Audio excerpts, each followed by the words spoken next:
Hello, good evening. My name is Karen Kane, and I am a mom, I'm a sister, a friend, and I'm in recovery. I'm in recovery. 6 years. I used to be a drunk, and I used to self medicate like all the time. I started drinking when I was 15, and I got sober when I was 45. Why did I self medicate with alcohol? Why? I mean, the easy answers are the ones, these four that I'm going to tell you. And then I'm going to get into the real nitty gritty of why and what was missing. So, four reasons I self medicated with alcohol. Number one, stress. I just was always in stressful situations or stressful jobs, or I didn't know how to cope with stress. I didn't work out. I had no routine in my life. I ran my life by when I was going to get my next drink and how. And how would I incorporate that into my life that day? And so it was kind of just this like rat race, you know, um, of stress. Number two, which kind of goes, stress and anxiety. So I was anxious, always like running, to get somewhere, and or like always wondering, how am I going to do this? How is this going to happen? Or I can't do this all by myself. And kind of like I'm always feeling sorry for myself, but now, today, I know I can't feel sorry for myself, because whatever situation that I'm in, I put myself there. And so, why did I put myself there? Well, my soul put myself there for healing or learning or growing and to ascend higher vibration. So, stress, anxiety. Number three, depression, which is crazy, right? Because alcohol is a depressant. It gets you depressed. Why? Because if you drink too much, then you get this hangover. Unless you were like me and you just want to always keep the buzz going, keep that high going.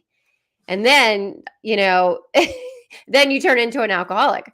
And then it just gets progressively worse and worse and worse and worse and worse. So, number three is, why did I self medicate with alcohol? Depression, which is just, I'm depressed, so I'm going to drink. And drinking makes me depressed. So, talk about like a really vicious cycle. I mean, completely self-destructive. Which eventually I did kind of just self-destruct, right? Because, well, I don't know if it was, yeah. Really tough times. Number four, anger.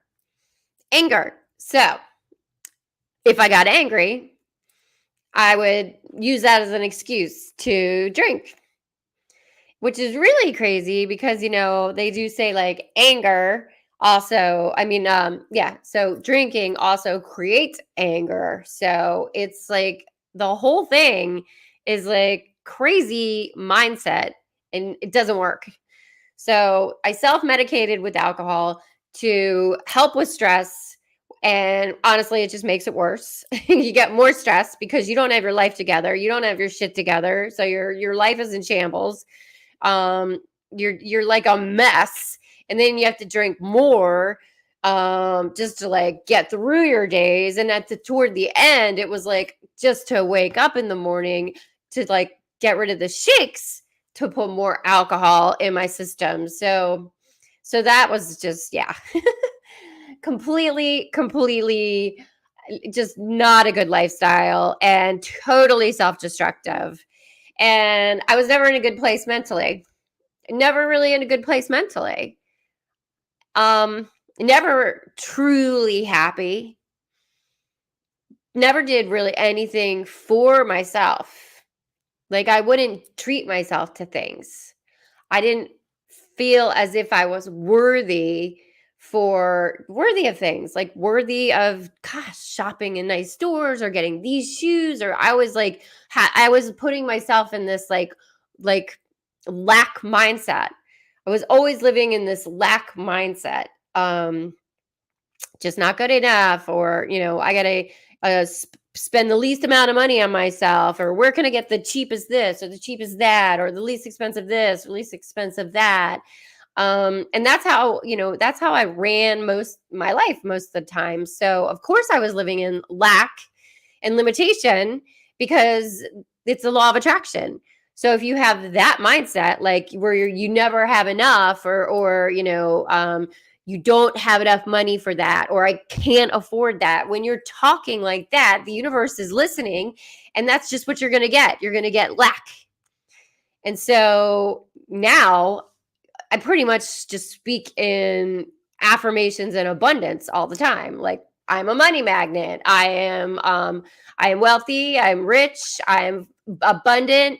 My life is infinitely abundant, and I have everything and more that I could ever wish for. I am infinitely loved, and I am love. Whatever it is, just real positive reinforcements. So I was never in a good place before. I felt sad, useless, pathetic. I felt like I felt like a sad, useless, pathetic person, human. I really did, because how do you, when you just really just run your life on a drink and how you can get the next like drink, buzz, high, feel good, or check out, then you're like empty. You're like empty. And then when you're empty inside, then you're attracting, emptiness into you. So relationships were empty, like zero, empty. So here's the catch. What was the void I was missing? What was I missing? What was I missing? I was missing me. I was missing me. And I was missing my self-worth. My self-worth. And how was I going to find that? How was I going to make change when I really didn't know that's what I was missing? When you're a drinker, nobody's telling you, wow, maybe you should start taking care of yourself, or maybe you should treat yourself, or what's another way you could get like a feeling of good and enjoy that's just as good as alcohol. What could that be? And start thinking about it. Is it cooking? Is it yoga? Okay, so let's cut to today. So today, what do I love to do? I love to walk outside. I love nature. I love being outside. I love yoga. I actually love working out. I love coaching. I love people. I love learning. I love taking courses. I love cooking. I don't love cleaning. Nope. That hasn't changed. That hasn't changed. But the goal is to, get a cleaning person. That's the goal. And I know that I'm worthy of that. And so this is the talk, the positive self-talk instead of the negative self-talk, the not good enough. And, we're trained or we're taught when we're, in childhood to think a certain way or believe certain things that a lot of them aren't true, or, we don't have to keep those beliefs. And so therefore, when we grow, and mature, and we realize these things as we're healing, when, like, for me, when I got sober, the fog brain started to lift. And then I started doing like therapy and started taking classes and started learning what were the things I needed to heal from so that I could live a better life. And all of that work is so fulfilling because it's almost like connecting the dots.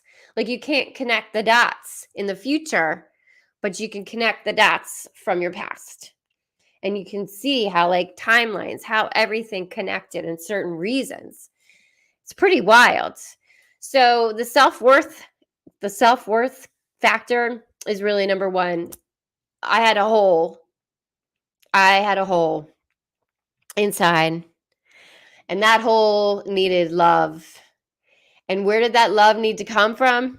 It needed to come from me, nobody else. The love needs to come from you first. And then when you build up that love within and you start to really get clear on what you want in life, who you want to become, and what's important to you, your values, and have integrity. And then once you got you're good, right?